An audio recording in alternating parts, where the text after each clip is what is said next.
the machine creates organisms automatically. Here on this axis, we have the phenotypic axis. This is what the animals are like.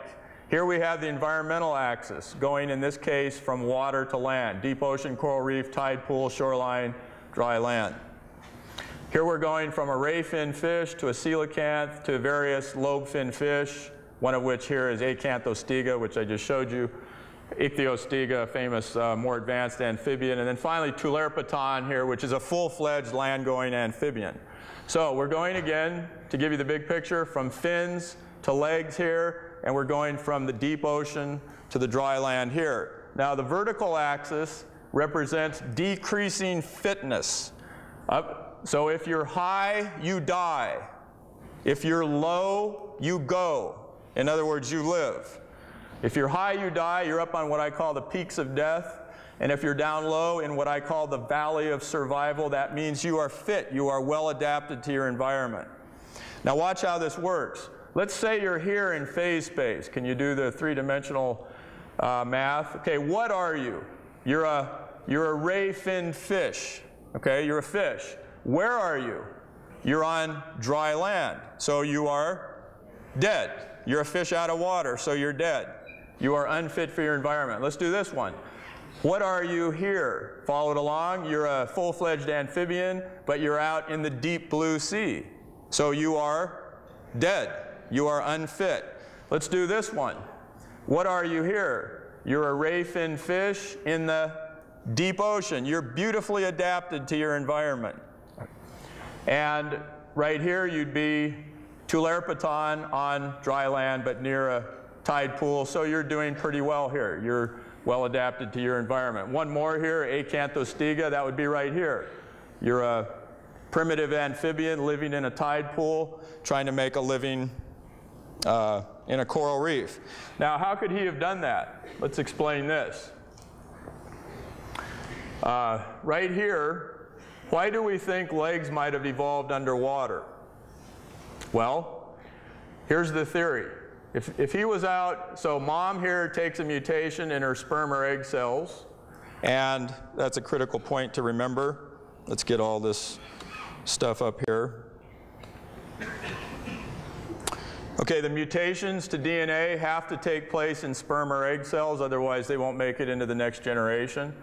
Remember always that the new phenotype, the new form of animal, always shows up in junior, always shows up in the offspring. And then natural selection comes into play and has to select, if this is what we're trying to evolve, has to select for this and deselect for the old type of organism. Now out in the deep blue sea, do you want to have legs and toes? No. See, he would be poorly adapted. He's dead out there. You want to have fins if you're in the deep blue sea, and that's why we still have fish with us today after 400 million years. If you're living 5 miles deep in the ocean, in pitch black water that's freezing cold, at pressures that are twice what crush our nuclear submarines, what do you want to be?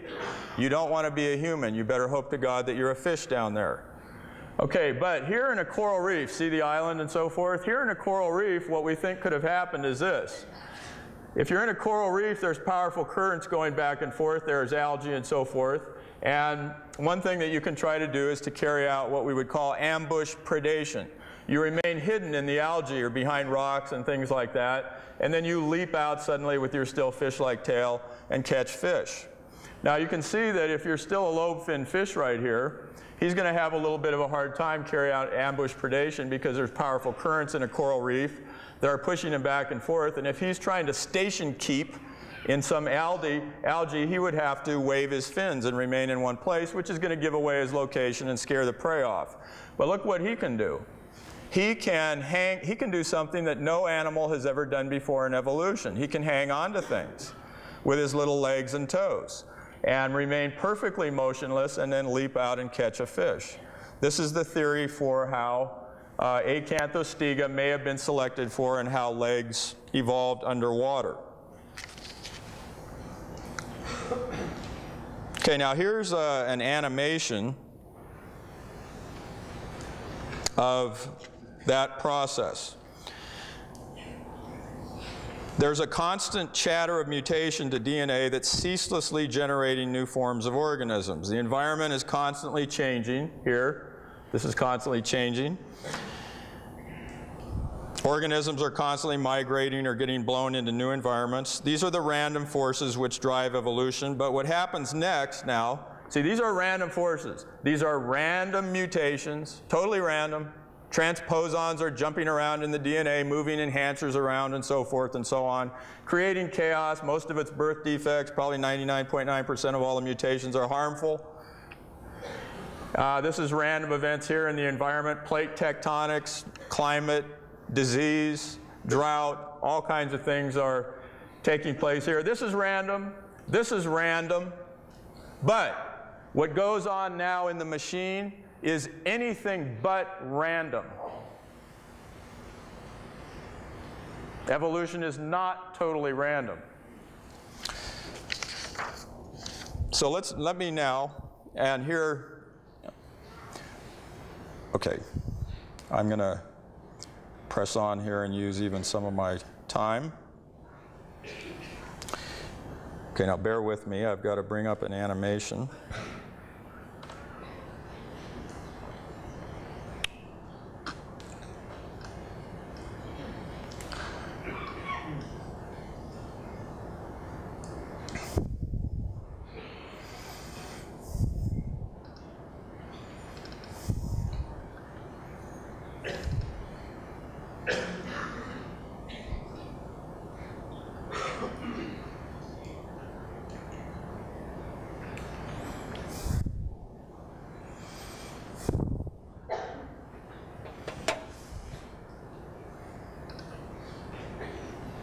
Okay, we'll try to put this on the whole screen.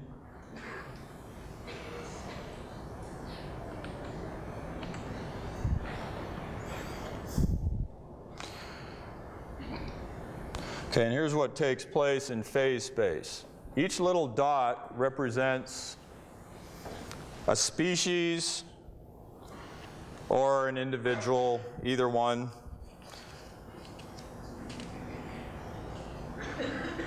Organisms explore evolutionary phase space now in single-step mutations, and they do it with ruthless efficiency like water exploring a canyon.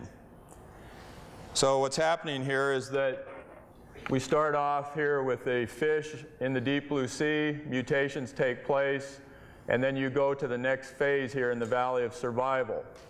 And now the numbers, since they're beautifully adapted, they build up. See, they build up in number there. So now you've got more of these guys, you know, lobe-fin fish. They build up.